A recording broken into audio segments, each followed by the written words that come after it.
Welcome back after the break. नाज़रीन, हमारे साथ अमजद साहब मौजूद हैं और हम मुल्की सियासत पर डिस्कशन भी कर रहे थे। अमजद साहब, मुझे बताइएगा, जिस तरह से हमने इंट्रो में बात की थी बिलावल भुट्टो जरदारी साहब के हवाले से कि वो कह रहे हैं कि अब जो जंगी हालात हैं उसमें वफाकी हुकूमत मिनी बजट लाना चाहती है और हम उनका साथ देंगे। ऐसे में अब क्या पाकिस्तान तहरीक इंसाफ भी कोई पॉलिसी बना रही है साथ देने के हवाले से? पाकिस्तान तहरीक इंसाफ हम एक पार्टी है, हम तो अपोजिशन में हैं। जी। हम देख रहे हैं कि अवाम कितनी मुश्किल में है। हम तो अवाम का साथ देंगे, हम अवाम के साथ खड़े हैं कि अवाम किस मुश्किल में है। हम उसके मुतबादिल जो तजावीज़ हैं वो पेश करेंगे जिससे अवाम की मुश्किलात कम हो। सर अच्छा, मुझे लास्टली सर ये भी बताइएगा कि क्योंकि हमने मुराद सईद साहब की बात की थी, उनकी डिस्क्वालिफिकेशन की वजह से जो सेनेट टिकट के ऊपर मामला बना हुआ है और पीटीआई में भी इस वक्त इख्तलाफात सामने आ रहे हैं, क्या वजह है और क्या कोई नाम फाइनल हुआ है? कुछ आप हमें बता सकते हैं? ये पाकिस्तान तहरीक इंसाफ एक बड़ी जमात है, हमारा कोई इख्तलाफ नहीं है।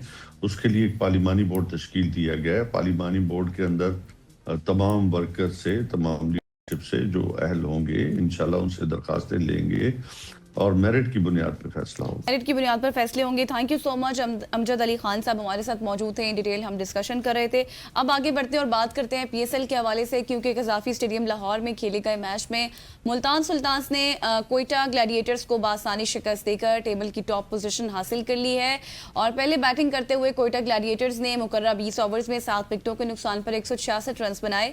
कप्तान सऊद शकील की बात करें जिन्होंने 41 गेंदों पर 56 रन बनाए, जबकि बेवन जैकब्स ने नाकाबिले शिकस्त 49 रन की इनिंग्स खेलकर टीम को मजबूत स्कोर तक पहुंचाया।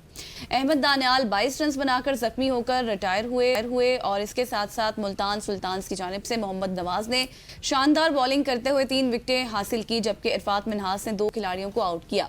दूसरी जानिब मुल्तान सुल्तान्स ने 167 रन का हदफ 4 विकेटों के नुकसान पर हासिल कर लिया और मुल्तान सुल्तान्स की जानिब से शान मसूद ने 46 और साहबजादा फरहान ने 32 रन बनाए, जबकि स्टीव स्मिथ 53 रन बनाकर टॉप स्कोर रहे। आज के मैच में मुल्तान सुल्तान्स का मुकाबला रावलपिंडी से होगा। इसी पर आज हम बात करेंगे। बिल्कुल, इसी पे बात करने के लिए मुज्तबा हसन साहब हमारे साथ मौजूद हैं, स्पोर्ट्स जर्नलिस्ट हैं। Sir thanks for joining us. Mujtaba, सबसे पहले तो मुझे ये बताइएगा कि मैचेस तो इस वक्त जारी हैं, लेकिन एक मैच वैसे हुआ, मैं चाहता हूं कि उससे पहले वाले मैच की भी बात की जाए, इस्लामाबाद वर्सेस पिंडीज़ का। उसमें हमें काफ़ी मीम्स भी देखने को मिली और फिर एक पीसीबी की जानिब से एक अच्छा इनिशिएटिव हमें देखने को मिला कि जो ट्विन सिटी डर्बी को इंट्रोड्यूस करवाया गया और जो भी टीम जीतेगी वो उसको एक डर्बी मिलेगी और वो रिटेन करने के लिए उसको अगला मैच जीतना होगा। उसके हवाले से हमें थोड़ा सा बताइएगा पहले, फिर आगे बढ़ते हैं हम।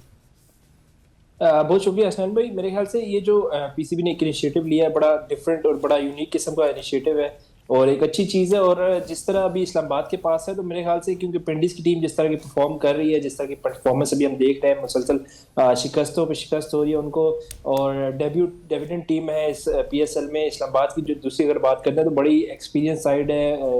कैप्टन के अलावा तमाम खेलने वाले प्लेयर जो है बड़े अच्छे तजुर्बाकार प्लेयर हैं और मेरे ख्याल से बड़े एक बैलेंस साइड है। अगर हम इस्लामाबाद की बात करें तो अगर रिटेंशन की बात करते हैं, हम कहते हैं कि वो रिटेन करेगा, तो मुझे लगता है कि इस्लामाबाद जो है दोबारा अगर पिंडीज के साथ मैच खेलता है तो वो इजीली इसको रिटेन भी कर लेगा।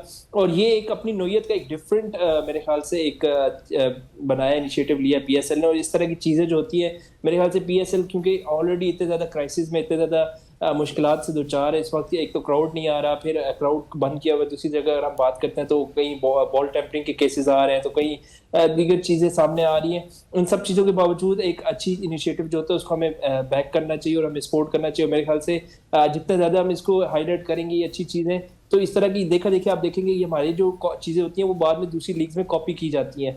तो इस तरह की चीज़ें, ट्विन सिटीज़ हैं, दोनों अपने कज़न, एक दूसरे के कज़न जैसे कहते हैं ना, इस्लामाबाद और रावलपिंडी हैं, तो इन दोनों के मैचेस एक तो बड़े कांटेदार होते हैं। और अगर इन दोनों के मैचेस अगर होता, आप इमेजिन करें ये मैच पिंडी में होता है या यही मैच किसी अच्छी लाहौर में होता है, क्राउड आप देखने वाला था, क्योंकि खास तौर पर अगर पिंडी में होता तो यकीनी तौर पर बड़ा एक डिफरेंट माहौल होता है, बड़ा हाइप होती है इस मैच की कि इस्लामाबाद वर्सेस पिंडी इन रावलपिंडी। तो ये बड़ा डिफरेंट किस्म का एक मैच होना था, लेकिन बदकिस्मती हुई कि मैच जो है वो शिफ्ट करना पड़ा लाहौर में और जो क्राउड है उसको भी इजाज़त नहीं दी गई। तो ये चीज़ें थोड़ी सी अगर हम इसको हटा के देख रहे तो बड़ा एक अच्छा इनिशिएटिव है और हमें इसको सपोर्ट करना चाहिए। सही। अच्छा मुश्तबा, मुझे बताएं कि कोयटा ग्लैडिएटर्स के हवाले से हमने बात की, इंट्रो में मैंने बात की, तो इस सीजन में वो अपनी उस तरह से कारकर्दगी नहीं दिखा रहे जैसे उनकी होती थी। अब देखिए ना, 4 मैचेस हुए जिसमें से सिर्फ 1 जीता, तो मसला कहाँ पे है?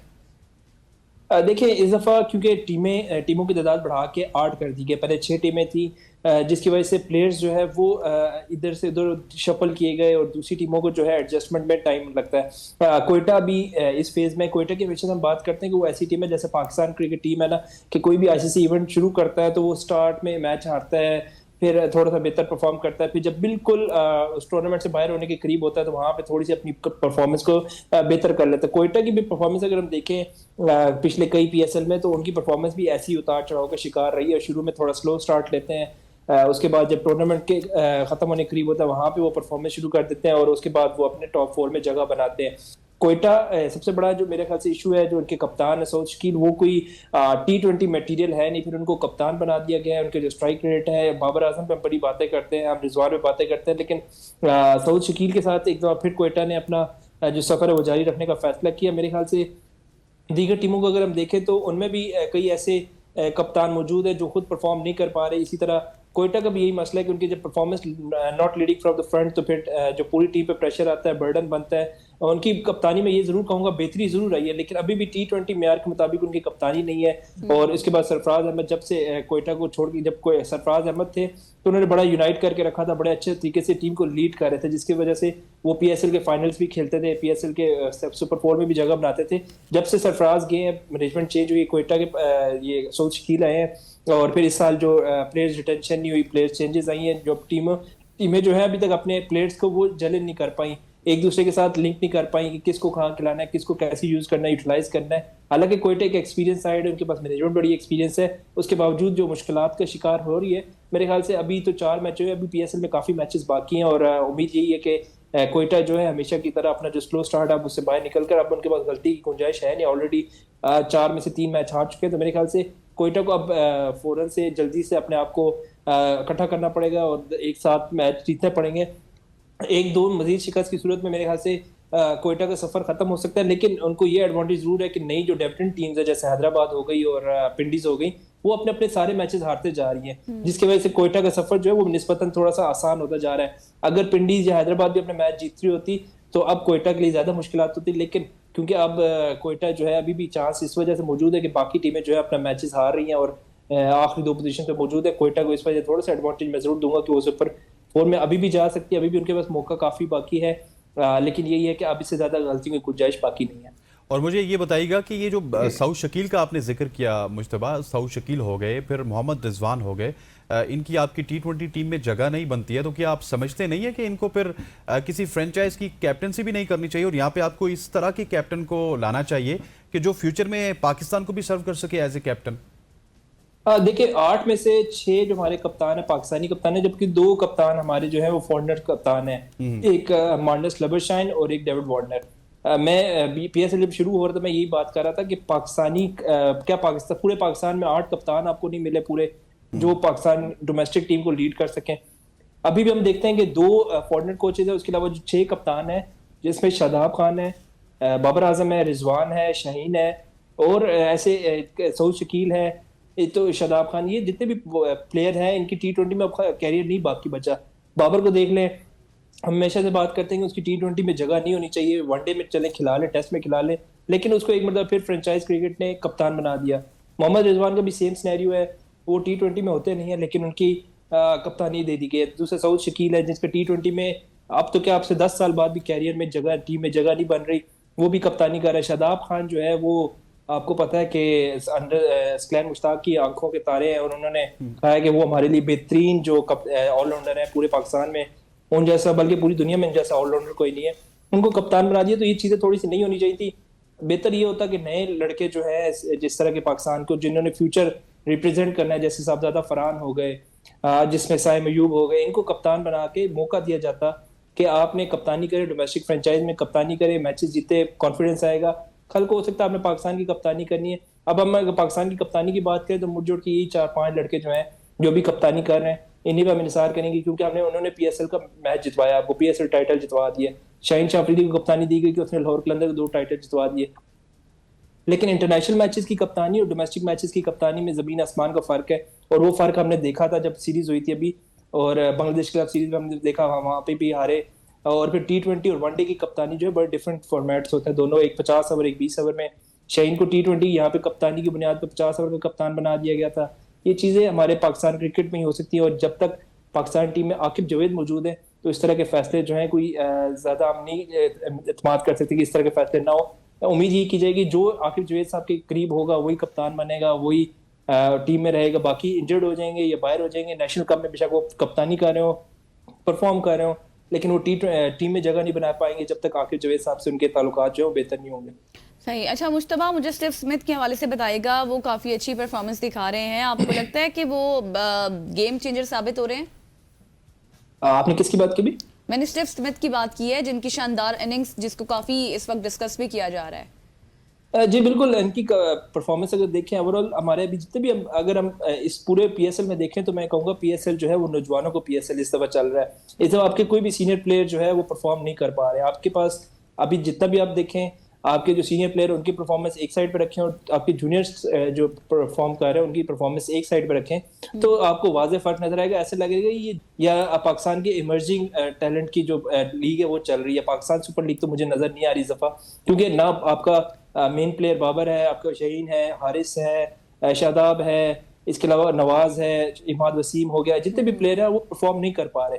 आपके नए लड़के हैं, समीर हो गया, इसके अलावा यासिर खान हो गया, ख्वाजा नाफे कह लें आप, इसके अलावा ऐसे कई नौजवान प्लेयर्स हैं जो समीर मिनास हो गया, अरफात मिनास हो, ये दोनों ऐसे प्लेयर, इस तरह के कई प्लेयर्स आपके यंगस्टर नजर आ रहे हैं जो परफॉर्म कर रहे हैं। और मेरे ख्याल से समीर की परफॉर्मेंस, क्योंकि एक तो उनको जो मोहसिन नकवी साहब ने अप्रिशिएट भी किया, बड़ा अच्छा इनिशिएटिव था। मेरे ख्याल से इस तरह के प्लेयर्स जब आगे परफॉर्म करते हैं डोमेस्टिक में, फिर उनको इतनी बड़ी अप्रिसिएशन मिलती है, तो मेरे ख्याल से ये बड़ी अच्छी चीज़ है और एक अच्छा इनिशिएटिव है पाकिस्तान के लिए, आगे फ्यूचर का मुस्तकबिल भी है। और इस तरह के जब उसको कॉन्फिडेंस देंगे, और अब जिस तरह की वो मोहसिन नकवी साहब के साथ उनकी मीटिंग भी हुई, देखा हमने ग्राउंड में जैसे वो उनके साथ बातचीत कर रहे थे, तो मुझे लगता है कि बहुत जल्द वो है पाकिस्तान टीम में भी अपनी जगह बना पाएंगे। जिस तरह की परफॉर्मेंस ऑलरेडी पाकिस्तान अंडर-19 में दे चुके हैं, फिर डोमेस्टिक में भी दे चुके हैं। अब साइम अयूब क्योंकि वो परफॉर्म कर नहीं पा रहे काफी अरसे से, और अभी डोमेस्टिक पे भी हमारे जो सुपर लीग हो रही है इसमें भी नाकाम है, तो अब खतरे की घंटी जो है सैम अयूब के लिए बज रही है। इसके अलावा बाबर आजम के लिए खतरे की घंटी बिल्कुल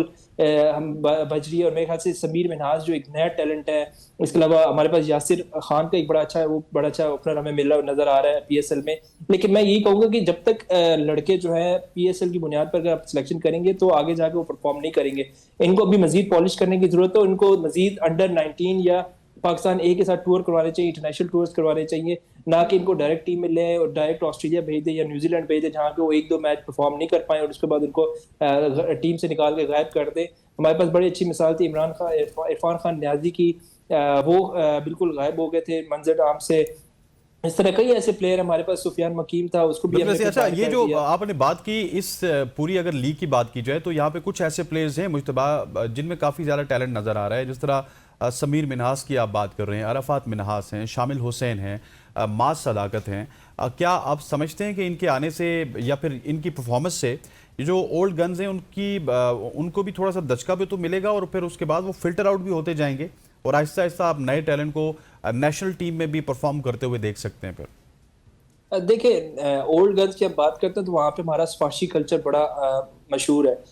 मैं यही कहूँगा कि जब तक आपके पास दामाद मौजूद है, जब तक आपके पास जिनके नाम के साथ टैग लगा हुआ है या किंग लगा हुआ है या आपकी ईगल लगा हुआ है, तब तक आप बड़े मशहूर हैं। मोहम्मद नवाज की परफॉर्मेंस देख लें, फ़हीम अशरफ देख लें, बाबर देख लें, हारिस स्टोक देख लें। अपने आप को बॉलर कहते हैं कि मैं एक मैच बुरा परफॉर्म हो गया तो कोई सब बुरा बॉलर नहीं बन जाता, लेकिन पिछले 2-3 साल का उनका रिकॉर्ड देख लें। मुझे याद है 2022 का वर्ल्ड कप ऑस्ट्रेलिया में जो हुआ था, उसके बाद से उसकी परफॉर्मेंस देख लें तो सिवाय जिम्बाब्वे या बांग्लादेश या इन टीमों के अलावा उसकी कोई परफॉर्मेंस नहीं है। फिर भी वो मुसलसल टीम का हिस्सा है और जब उनसे बात करते हैं तो बड़े एटीट्यूड के साथ कहते हैं जी हम तो एक मैच बुरा खेलते हैं तो हमें परफॉर्मेंस कहा जाता है कि आपकी खराब है। हालांकि ओवरऑल अब जितने भी आपके सीनियर प्लेयर हैं सिवाय फखर जमान के, आपके तमाम सीनियर प्लेयर जो इस वक्त है टीम में T20 खासतौर पर, उसमें कोई भी ऐसा प्लेयर नहीं है जो कंसिस्टेंट परफॉर्म कर रहा है। बाबर हो गया, शादाब खान हो गया, किस तरह टीम में वापस, हम सबको मालूम है कि वर्ल्ड कप से कुछ दिन पहले बस उनको मिस्ट्री एक दफा दोबारा कहा गया कि इस दफा पाकिस्तान के लिए ट्रम्प कार्ड साबित होंगे। वो पाकिस्तान के लिए ना दीगर टीमों के लिए ट्रम्प कार्ड जरूर साबित हुए, आते हैं तो रन लीक कर जाते हैं, बैटिंग पे आते हैं तो बैटिंग नहीं होती, फील्डिंग उनकी पहले जैसी रही नहीं है।